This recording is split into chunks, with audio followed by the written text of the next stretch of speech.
greedy with this Roger 4-position Enigma, but on him, he knows what this Enigma wants to be able to do. He wants to be able to free farm the jungle.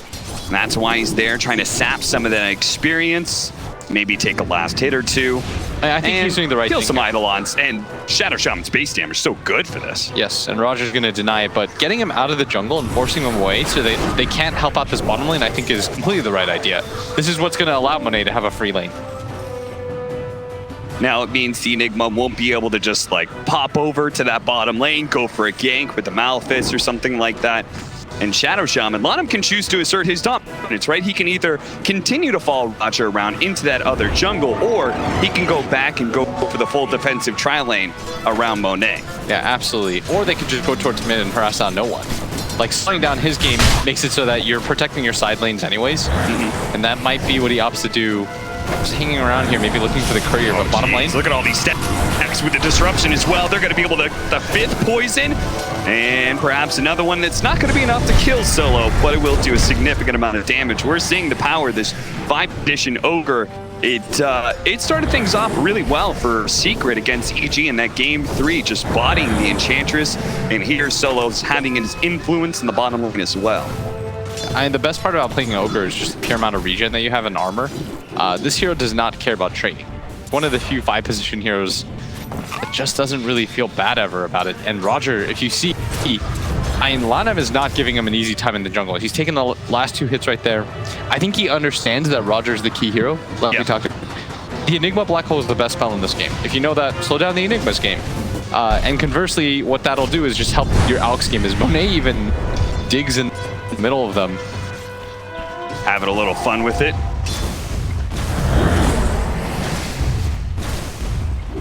How's our mid matchup supposed to go here? The Storm Spirit versus the Leshrac. No one doing very well for himself. Is he outplaying Setsu, or is this how the match goes? I think you have to win the first wave if you're Lesh. Okay. That's usually how it goes. Like, you have to hit the first stun, get the range creep, harass out, and then you can win the lane pretty easily.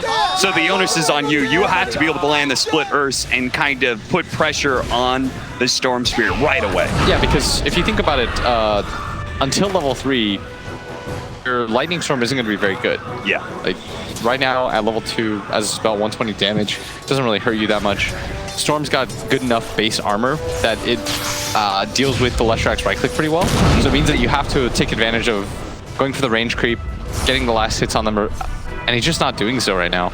And is soon to be able to reset, but Afu is here. Is he going to try and grab it? Fire blasts it up. Solo says, sorry, buddy, but I can't give you this refill of the bottle. I have to take it for myself. Afu turns around, slowing down the Storm Spirit, knowing that if Solo got another stun, he might have given up the 2nd kill. And look at this, once again, Lanham chasing out Roger. He's going to cancel the clarity. No. Dude, Lanham is relentless. Seems both in life as well as inside of this game. This is a man who attended the first international, was on E-Home, managed to place 2nd, and has continued to play for this long. Very, very few times you see a player have such a long career. You know what this reminds me of? The way that he's playing this Shaman is sort of how a lot of teams treat Bounty versus Chen. Yeah. Where they just walk around. 5-minute Bounty runes. Roger reveals himself. Carrying the Bounty runes, but RNG with an Alchemist. They're fine with the 2-2 split any time of the day. The thing that does scare me about Lanham's game, though, is hey, eventually this Enigma will catch up. Yeah. Like, he'll hit level 3, he'll have level 2 conversions, and he'll be just fine. Whereas Lanham, I mean, he's in a different position entirely. They do spot him jungling, but they want to try to make the rotation onto the Storm mid before he hits level 6. They'd like to lead with Afu if possible, so he's going to go all the way around to get the complete sandwich. This is about that time that no one would usually rotate into the jungle to finish off his level 6, right? Yeah, they're trying to anticipate that right now, and that's exactly what he's going to go for, but he's going to walk in, their time, Setsu and Lanham, they're going to be able to get the Ether Shock as well as the Split Earth held until after the Shackles, they'll be able to get that kill. Trading out Lanham is no big deal for RNG, getting the very, very big kill and shutting down no one and keeping him at that crucial level 5 is what the goal was. That was really well done by Afu.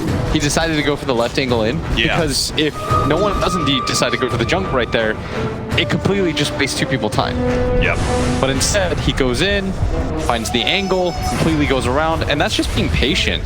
And he reads no one perfectly, A lot of Storms at this point will just farm out this side jungle camp, get their level 6, and then you have a free lane. The Leshrac will never kill you. And once he gets into that position, right, it's really hard to gank him because he's right on high ground. Your smoke is going to pop. He's going to spot you. He's right by a shrine. There's going to be TP rotation. So it was crucial for RNG to catch him before he retreated to his jungle. Lanham is going to be spotted. And he's just trying to soak by that XP, ward. trying to slow down Roger as much as possible. But like I said, he's going to hit level 2 conversions. Lanham's still level 2 only. How do you fix this problem for Lanham? Does like Setsu at some point give up the mid lane to Lanham for him to be able to make a comeback? I'm not sure, because it's a little bit scary having a Tidehunter in the game, especially when he has this many levels early on. What ends up happening is any sort of initiation that happens, you can sort of play like a Quap or a Puck where a fight goes on, your team's getting assailed under the tower, you TP in, and you threaten with Ravage. Look at Flyby. He's just laying into Pasha, and Pasha, for the most part, has been ignoring him, and the CS reflects that. Pasha really has not been shut down by Flyby all that much. It's just a few CS behind him, despite the fact that we do have this 2 levels Curse of Avernus plus Boots on the Abaddon solo, trying to interrupt Monet's farming. Yeah, they're going to bring up Roger here, too. But Monet does have the Chemical Rage. He's going to pop it here. Afu also rotating over to make sure there isn't a greater force of VP heroes. Everything's all about Monet right now. And this is not the Alchemist of old where you're farming up to be able to get 4 or 5 items and then you're finally a threat. This is a very mid-game centric Alchemist in the meta right now. Lanham's going to be gone on the bottom lane. Pasha rotating out of his lane. He says it's time to take some tower, boys. They cannot fight into the Ravage. And so they should be able to get that kill and that tower for free-ish. And this is the best part about this Tidehunter, is because he's been given a free lane, you know that he's strong. He has Phase Boots Bracer, it's not easy to burst him, you don't want to fight around him. Ramsey's TP's top, but Flyby is not an easy kill either. And that's why I said ish, right? Is that Flyby was going to try and pressure that top tower, but Ramsey's does manage to clear out most of the creep wave, keeps the pressure off that tower, still getting CS. He's just not really threatened by a solo Abaddon all that much. And they're going to run into solo here. Oh, Monet managed to get the kill on Solo. I mean, he hung around for so long. Like, Monet was just farming. He kept poking his head, and at some point, somebody was going to come in.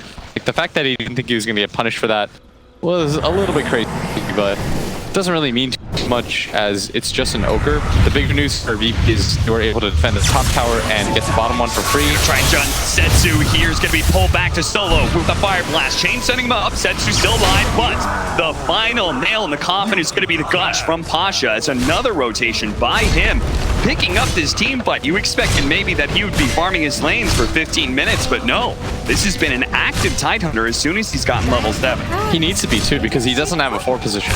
There's no other playmaker in the game for him. Yep. 3-3, 10-minute bounty runes are coming up. And you know, with an Alchemist in the game, there's always going to be fight about it. Yeah. Plus, no one is a little bit hampered by all the action that happened. The gank, he just got treads. It's not fun to gank his Storm without treads. Don't have enough attack speed. You want the ability to tread swap when you do gank. Now that he has it, maybe he gets active, trying to build into that Kaya. I'd like to see him rotate and play around this top lane, though. I don't think that Flyby is really the hero that you necessarily want to go for. He's not an easy kill, and I feel like it takes too long. The alternative is I could see them collapse in the mid tower. I'd like to see some sort of smoke play. Bring your Ravage. Show how strong your Tide is at all times. The only downside is they don't really push towers that quickly. No, they certainly do not. The only reason they took bottom is just because they had 4 heroes there. Yeah, and that's maybe part of the reason Pasha has been hanging around this jungle area. He's taking away from Monet while simultaneously putting sort of a passive pressure on mid lane, ready to make that rotation. While top lane, Ramsey's trying to go and kill on Lanham, but there is going to be the Aphotic Shield, and if anything, Ramsey's got to be careful. If his rage runs out, Flyby could go for the silence, but that's what Infest is for. Takes away the Siege Wagon while the rest of his team with the Siege Wagon on their own. So this is the play that they make. Bring your Tide to the front line, and Flyby's like, you can do that to bottom, but not to mid. Yeah. This is the correct play. They were making it around the Siege Wagon. They brought all their cores here. We talked about how important it is in our other cast too. Protecting this mid tower is what enables some of the greedier cores like Alchemist. It's what allows you to protect the jungle without having to smoke, as Lanham forced the TP out of top. all the more important when you're matched up against an Alchemist, right? Like trying to take away some of his farm. Take advantage of the fact that he is AFK jungling right now, is not going to come out of that area until he has Radiance plus 1 item, usually maybe Blink, possibly AC. And I'd like to see them continue to try to go for this mid tower though. Let Roger get his mech, he's somewhat close to it. Make your way towards mid, show the strength of your 5-man. It's hard though. With Flyby sitting there, he is so far, sitting at 5,200 net worth, even ahead of the Lifestealer with Flats and Phase Boots. I mean, he's serving a similar purpose as the Tidehunter, but he wasn't forced to go for the 5-man as early. Yeah. That's the big difference here. Run into Pasha. Backstroke nearby, but RNG, who had smoked up on the high ground, they're going to be able to find him. Urging Pasha. They're going to be able to get the silence on him as well. Pasha holding on to the Ravage for a while, but now we can turn. Papa potentially does have to get into the hole. Right on top with the 3-man black hole. They got completely baited in. That watermelon looked awfully delicious, and RNG wanted to take the bite. They do manage to finish off the Tide, but it's going to cost them 2, possibly 3. Another Aphotic Shield activates the Shrine. Flyby, very tanky here. Knows that he needs to be able to fight back. He's got no other options. A second round of Aphotic Shield for him. Is VP really going to try and chase him down all this way? Another Aphotic Shield's coming up, but the Fire Blast multicast comes just a bit too late and a bit too far away. Still a very good fight for them is they're going to run in, find art style here. War trapped up by Lonam, trying to get out, but this should be enough as Lonam picks up the last hit, but Ramses during this entire time trying to get back into this game through the farm. But he might be a little bit behind right now because the Alchemist has just completed his Radiance during this time. What is the timing that you're usually looking for with a Lifestealer against an Alchemist? How does that matchup really work? I don't know, because I don't think you can go straight up for the Radiance. Yeah. I feel like that loses you the game, which is why indeed he opts to go for the Armlet, because you're always going to be 1 item behind the Alchemist in that regard. Yeah. He'll get BKB, AC, then he's unkillable anyways. And your damage over time just really isn't going to have effect on an Alchemist. Yeah, you want burst. Rage. You want that big burst, so that's why he's going Armlet. Probably, what, Deso after that? Maybe an AC at some point? Yes, I'd like to see... I could see Deso AC. Yeah. I think that's the perfect build, in fact. And you've got the lineup to be able to enable that burst with a Storm Spear. The only downside is their initial burst is going to come onto the backline. Yeah. What'll happen is Ramses hops into the Storm, they try to catch out the Shadow Demon. Once he gets bursted, maybe then you move on to the Shaman, and you sort of have to just leave the Alch for last. Hope that you have enough control for him, which DP likely do. Their lineup just has to greed out a little bit more because Roger. Setsu. Virtus.pro, they have their eyes on him. The slow roll forward from no one is going to be able to catch Setsu. The TPs are coming in. The Shadow Demon looking to be able to get that disruption, but he's just not there in time. Afu now looks for the offensive disruption. He's got both Flyby as well as Monet, who's going to make his first showing with the Radiance. Solo is going to be the victim once again of RNG's rotation. And they feel fine about that. The Storm gets out no problem. Was able to pick up the last hit because of that plus 30 overload damage talent. A lot more Storms have been taking it lately. And it especially helps if you're trying to enable other cores. If you know that you're not the one position, which I don't think he is in a game like this, all he has to do is be able to fight in the mid game, and RNG are taking advantage of this. Words being used with that curse as well. And Setsu's not quite there yet. Maybe they take the fight on him. He's going to be a little bit low immediately. The Aphotic Shield comes out. The turnaround head. Oh, no one didn't expect that one, but he is going to be safe. He's able to jump out. Now the red down is going to be able to hit the Abandonable. They focus down the Shadow Demon, but he managed to get off. Disruption can Flyby save him, or else he's just going to focus on Monet entirely. Monet in front of all these heroes now with Setsu in the Radiance as well. As this burn damage coming out from the Life Strike, it's too much for VP to be able to handle. Oh, Ramsey's trying to man fight against his Alchemist with the Fire Blast. Can he actually do it with the Guts as well? So much fight his armor. Monet no longer has the chemical rage, and he's actually going to fall. No one dies, but it looks like VP will take on Setsu as well, with Pasha living through it all. RNG, they came through and thought that they were bigger than VP with their Radiance and Leshrac timing, but it didn't work. No, Setsu is still dead for a little bit too long. He's making his way up, just doesn't have enough time. As long, I'm gonna run into the Tide real quick, but I mean, Pasha in this game has been an absolute monster. His positioning, the way he's been using his Ravage and team fight, his positioning in that fight enabled all of that. I think what what's cool about that is that his movements and stuff have been very atypical of Tidehunters. Yes. Right? And it takes a smart player to be able to think outside of the box, think outside of your average Tidehunter games, and think about what will win us this game. Oh, for sure. Pasha right now is playing to win 1-1-7, but his score doesn't really quite reflect the impact that he's had in this game. Yeah.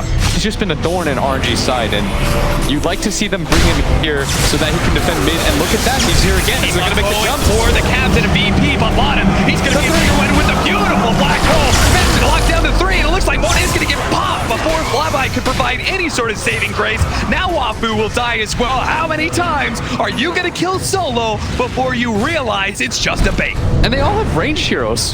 They have a lot of ranged heroes, but they keep running into the black hole of Roger.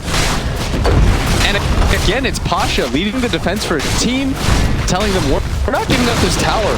Nope. And as a result, they're going to take mid tower for themselves. This is going to open up the jungle for them to take advantage of, and that's exactly what they draw around. They're saying this area is now ours.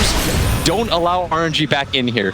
Very decisive movements from VP, whether it's taking that top fight or this one right here, reading the fact that RNG have put themselves in a bad position trying to move into that high ground after Solo, and all get clumped up for just a beautiful black hole. Even if they didn't have Ravage, VP still read that was a good fight to take. I think RNG's thought process there was there's no Ravage up, and you have so many different cancels for this Enigma. Yeah. Why wouldn't we? Top lane. Oh, look at that win probability. It's nasty already. VP with the 82% win probability by 17 and a half minutes in. I mean, Dendy said this is going to be bears who are just going to be farming up some honey. VP have been doing that. They have the better late game with this Storm Spirit Tide and Enigma combo. Let's not forget that Lifestealer and Ogre are not slapped in the late game either. This is really concerning for RNG. Yeah, I mean, I think the one thing that we all thought was VP would be a little bit more passive. I think even Dendy thought they'd be a little bit more passive, and they just sort of been running at them, and it's all on the heels of Pasha. I can't talk about his play enough in this game because I feel like his positioning, the way he's rotating around, protecting his team's towers and leading fights. This is a Tidehunter without Blink Dagger, and he's always in a good position. Bottom lane. Jumping forward. Oh no, we're actually pulled down the illusion. And now Ramses is way too far forward as a result of it. Oh, Ravage going up, but now Ravage has been used for nothing. VP, now it's their turn to make some errors as the pressure of TI continues to crack teams. Maybe, I think if he actually hits the right one, probably gets out. Yeah. He doesn't get purged there. It's pretty quick. He quickly kills the Shattered Demon, might be able to infest inside of the Storm Spirit. They get out together, but now RNG have an opening here. Now it's their turn to punish mistakes. Getting a Roshan like this is really going to kill VP's timing that they were getting to, where they were able to actively and confidently contest RNG. And without the black hole, without the Ravage, that's really what signals this is. I mean, I can't believe they're really going to try this without black hole, without Ravage, but the Midnight Pulse is forcing RNG outside of the pit. Now the disruption going in, they're going to try to get the kill onto the Storm, so they got it too. With the ult, definitely the stable concoction as well. Ramses trying to finish off some of the supports, but there is going to be the disruption now from Ofku. Flyby's ready to go with some heals as well. Autumn's going to be able to limp away. No one with a buyback is going to be able to finish off at least one support, but Ramses, he needs to be able to get out of here with his range timer, but the unstable concoction nails him. He's trying to get away from Flyby right now. Slow down. Oh, the black hole gets canceled by Sendu. Beautifully well scepter by him, and now looks to be able to chase down the heroes. They couldn't actually get the 2 big cores of VP, so they'll have to suffice for Roger. 4th position Enigma, he will be the one to fall, and RNG, can they go back to the pit after a short pit stop at the Shrine? Roshan still at 2,000 health. Absolutely, this is theirs for free now. The black hole just came up, wasn't able to accomplish enough. And this is going to be relatively free for them. Yeah, look at that. Bonet carrying that fight when it comes to damage, but it's also the disables and the saves from the other RNG members. It's if one hero can't get you, another one will. They have so many different ways to protect each other, which is what we were waiting for.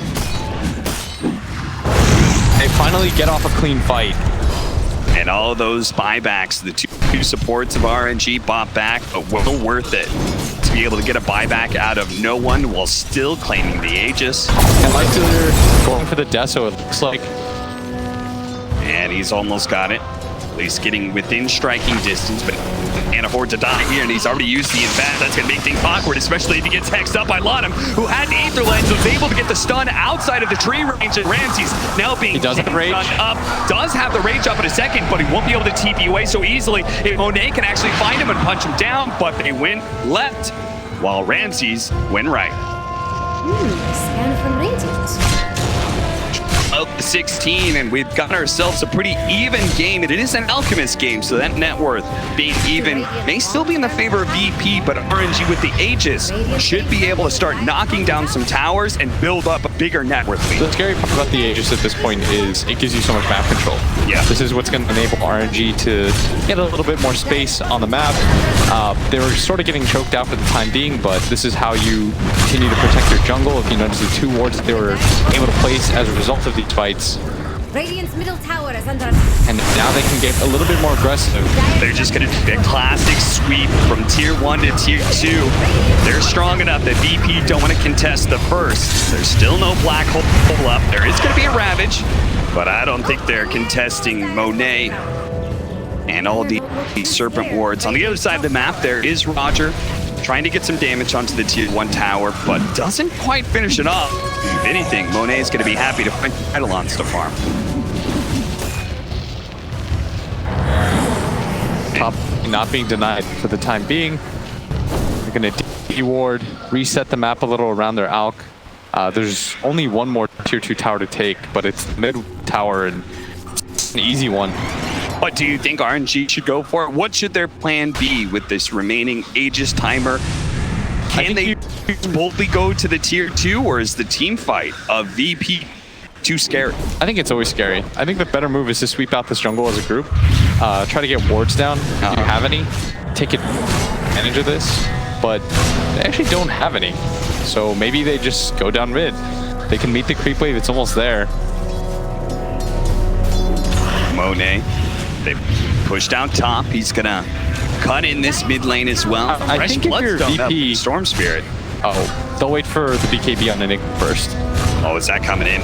They do not have a cancel for it, so that would be a sick pickup. But RNG, they're going to push the pace. They've already taken this tier 2, but they are showing no signs of slowing down as Monet is going to go for the stun onto Solo. The follow-up split Earth, a clean kill, no rebuttal from VP, and now going to be forced into a 4 versus 5. And look at this tower, it's going down really quickly. Yeah, Monet's just dropping it to bits, but they do have the last 2 lane. Best combo, one got hexed. It's Rollins going Scepter. They're going to try and hit with the split Earth, and no one can just stand with that. No, and the Rams can actually see with the black hole. He takes that ulti, and no one doesn't have buyback either. Afu does manage to actually kite around Ice Stealer as well. This is a disaster for VP. And Afu's good. Swims away from the unstable concoction is taking it. It's going to find the Tide Hunter. He's going to burn out from the Radiance and the Aphotic Shield explosion. Just a little still getting chased. HP, but he's still good. And Ramses, who had been making this chase for so long, he does have his range. He will be able to fight back, but what can he really do with Setsu? He's so mobile that Ramses certainly won't be able to bring him down. He's going to be forced to TP back to base. That is going to be a mid lane of barracks at least, if not more, with 40 seconds on the clock for no one. Ramses just chased Afu around the map for almost a minute. Doesn't die, wasn't able to help his team. And they're just gonna go for it. Solo Roger has the buyback. Oh no, they're gonna lose Ramses as well, who instantly buys back. How is VP gonna stop this push? Is RNG? They seem unstoppable right now. It's happening in a hurry right now, Cap. They're going to try and go for Afu for the Solar Crest, Aphotic Shield. Somebody heals coming out from the Mist Coil as well. They're going to turn onto Ramses. Monet runs out of the Chemical Rage. A nice Fire Blast done onto Monet. And now without the Chemical Rage, they're going to try and bring down this Aegis. Monet, he's somewhat okay with this. They're actually going to try and focus on some of the other heroes as Monet will slowly take out. But first, he'll be able to bring those flyby. You have to deal with Monet at some point in time. He has the Radiance that's burning you down. He has that AC aura. Now he's going to do some BKB, but as they finish him off, there it is. They just went up the Aegis. A beautiful read by VP. It did cost them the racks, though. It certainly did. That could not feel good for VP as they're down 9,000 net worth, 1.5 lanes of barracks. That's one of those weird situations where I think they knew that the Aegis was about to fade out. They had a better timer on it, obviously. Yeah. But the downside of it is the 100 HP Alk just took racks in front of you. Yeah. I mean, he only needs 2 seconds with that Assault Cuirass, even if he's not in Chemical Rage 4. Come on, I'm gonna run into no one here. They found him once again. Doesn't have the mana though. Gonna get away from this one. The zip.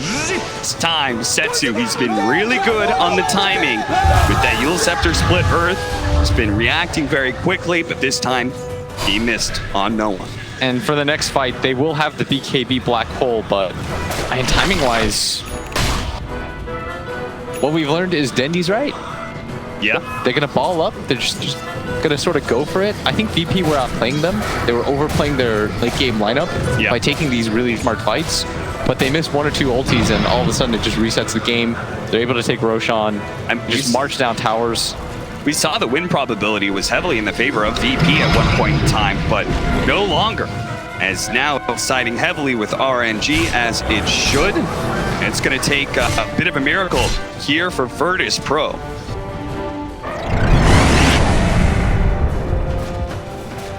See what they're able to pull off.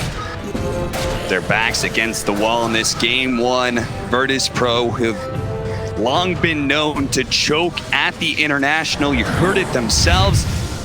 They said they don't know what it is, but the International is just a special tournament.